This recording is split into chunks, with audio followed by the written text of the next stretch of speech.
은혜로우신 하나님, 하루가 다르게 더위가 심해지는 이때 저희들의 영육 간의 건강에 어려움이 찾아오기 쉬운 계절입니다. 더욱이 코로나 사태로 자택 격리령으로 집에서 몇 개월을 보내다 보니 심신이 지쳐 있으며 육신의 자랑으로 여겨왔던 것들이 허무하게 느껴지게 되고, 저희가 자랑했던 것들 가운데 내 자신이 스스로 이룩한 것들은 아무것도 아니란 사실을 그동안 알고는 있었지만 더욱 새삼스럽게 깨닫게 하여 주심에 감사를 드립니다. 우리 인생의 주인 되시는 하나님, 오늘도 우리의 영과 육을 새롭게 하시어 하나님의 자녀답게 치우침이 없는 인생길을 잘 걸어갈 수 있도록 인도하여 주옵소서. 예수님의 이름으로 기도하옵나이다. 아멘. 하나님 말씀 요한복음 1장 43절에서 51절의 말씀. 이튿날 예수께서 갈릴리로 나가려 하시다가 빌립을 만나 이르시되 나를 따르라 하시니, 빌립은 안드레와 베드로와 한 동네 벳세다 사람이라. 빌립이 나다나엘을 찾아 이르되 모세가 율법에 기록하였고 여러 선지자가 기록한 그 일을 우리가 만났으니 요셉의 아들 나사렛 예수니라. 나다나엘이 이르되 나사렛에서 무슨 선한 것이 날 수 있느냐? 빌립이 이르되 와서 보라 하니라. 예수께서 나다나엘이 자기에게 오는 것을 보시고 그를 가리켜 이르시되 보라, 이는 참으로 이스라엘 사람이라. 그 속에 간사한 것이 없도다. 나다나엘이 이르되 어떻게 나를 아시나이까? 예수께서 대답하여 이르시되 빌립이 너를 부르기 전에 내가 무화과 나무 아래에 있을 때에 보았노라. 나다나엘이 대답하되 랍비여, 당신은 하나님의 아들이시요 당신은 이스라엘의 임금이로소이다. 예수께서 대답하여 이르시되 내가 너를 무화과 나무 아래에서 보았다 함으로 믿느냐? 이보다 더 큰 일을 보리라. 또 이르시되 진실로 진실로 너희에게 이르노니 하늘이 열리고 하나님의 사자들이 인자 위에 오르락 내리락 하는 것을 보리라 하시니라. 본문의 내용은 예수님이 공생애의 초기에서 제자를 부르신 사건의 하나입니다. 나다나엘이 친구 빌립의 인도로 예수님에게 나올 때에 예수님이 먼저 그를 가리켜 말씀하셨습니다. 이는 참 이스라엘의 사람이라. 그 속에 간사한 것이 없도다. 이 말씀이 동기가 되어 나다나엘은 그리스도의 제자가 되었습니다. 예수님이 나다나엘을 가리켜 참 이스라엘 사람이라고 했습니다. 참 이스라엘 사람이라고 했다면 거짓 이스라엘 사람도 있다는 말이 아니겠습니까? 사람에게는 종류가 많습니다. 참된 사람, 거짓된 사람, 착한 사람, 악한 사람 등등. 외모에 따라 그런 것이 아닙니다. 그 속에 정신 상태를 따라 구분되는 것입니다. 그럼 예수님이 어떤 이유에서 나다나엘을 참 이스라엘 사람이라고 말씀하셨는가? 말씀 중심으로 간단히 살펴보겠습니다. 나다나엘은 솔직하고 정직한 사람이었습니다. 빌립이 나다나엘에게 내가 메시아를 만났다, 그는 나사렛 예수라고 전해줄 때에 나다나엘은 즉시 답하기를 나사렛에서 무슨 선한 것이 날 수 있느냐고 말했습니다. 물론 그것은 신뢰되는 말이라 할 수 있습니다. 그러나 자기의 마음에 있는 그대로 솔직하고 정직하게 표시한 것만은 사실입니다. 또 나다나엘이 예수님을 만나 내가 무화과 나무 아래 있을 때 보았노라 이 말씀을 들었을 때에 즉각 답하기를 랍비여, 당신은 하나님의 아들이시요 당신은 이스라엘의 임금이로소이다 고백하였습니다. 역시 그때 느낀 바를 솔직히 고백한 것입니다. 정직은 인격의 기본 조건인 줄 믿습니다. 인간은 정직하지 못한 심령에 인격을 올바르게 조성시킬 수가 없습니다. 하나님은 절대 정직하신 분이십니다. 마귀는 절대 속이는 자입니다. 자연은 속이지 않는다는 격언이 있습니다. 참으로 자연은 속일 줄 모릅니다. 심는 대로 거두고 수고한 대로 거둡니다. 동물의 세계도 속이지 않습니다. 동물의 세계는 자연처럼 아름답기만 하지 않지만 그래도 속이는 것은 없습니다.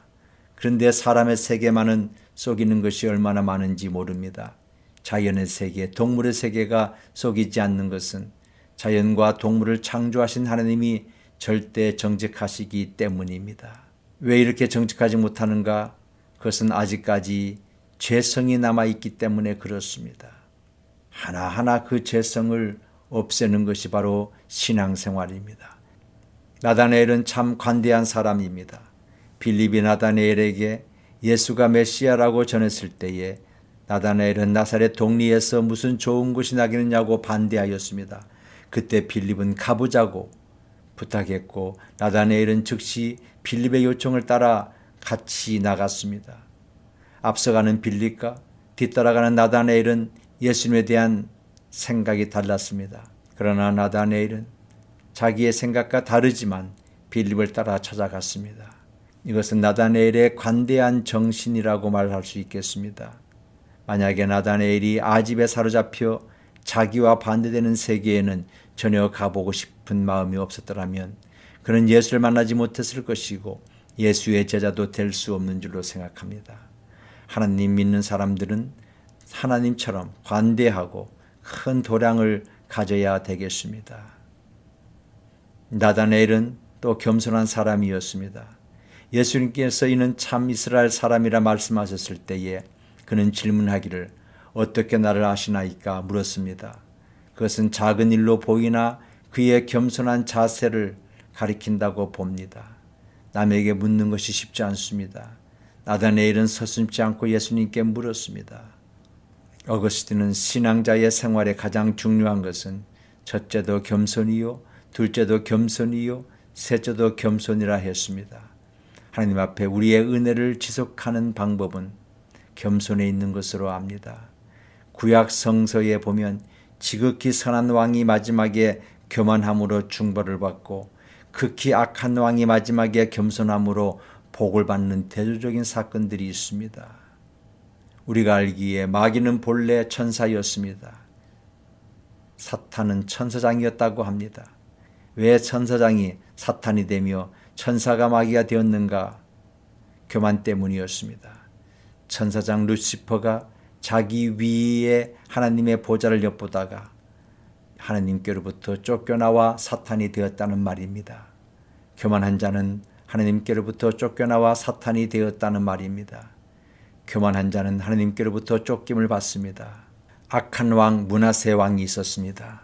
그는 유대 역대 왕 중에 가장 악한 왕으로 우상을 숭배하고 무지한 자의 피를 흘리고 일생의 극악한 생활을 보내어 유다 왕국이 바벨론의 포로가 되는 직접적인 동기를 조성한 자가 바로 므낫세였습니다. 그러나 그가 바벨론의 포로가 되고 옥중에서 고생할 때의 마음이 겸손해졌고 그러므로 여호와 하나님을 찾았다는 기록이 나옵니다. 그 자신이 고난을 통해 겸손해질 때 여호와 하나님이신 것을 깨닫고 알았다는 이야기입니다. 그렇다면 겸손하다는 것과 하나님을 안다는 것은 같은 말에 속하는 것이 아닐까요? 마지막으로 나다나엘은 무화과 나무 아래의 사람이었습니다. 나다나엘이 어떻게 나를 아시나이까 물었을 때에 예수님은 빌립이 너를 부리기 전에 내가 무화과 나무 아래에 있을 때 보았노라 하셨습니다. 이 한마디로 그는 하나님의 아들이시요 이스라엘의 왕이시요 이러한 신앙 고백을 하였습니다. 나다나엘은 종교적인 사람이라 볼 수 있습니다. 무화과 나무 아래에서 그는 묵상하는 사람이었습니다. 종교적인 사람이라고 볼 수 있습니다. 생각하면 나다나엘의 정직, 솔직한 성품이나 그의 관대성이나 그의 겸손성 등은 이 모든 것을 겸한 그의 아름다운 인격이 무화과 나무 아래에서 조성되고 유지된 것으로 압니다.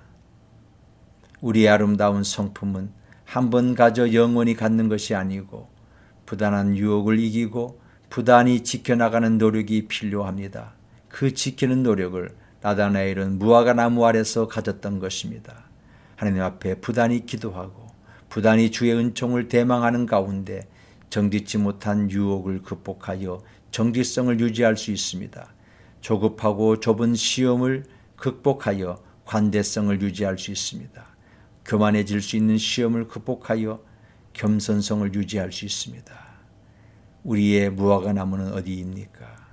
우리에게도 무화과 나무가 있어야 되고 그 무화과 나무 아래에서 시간 갖는 것이 필요합니다.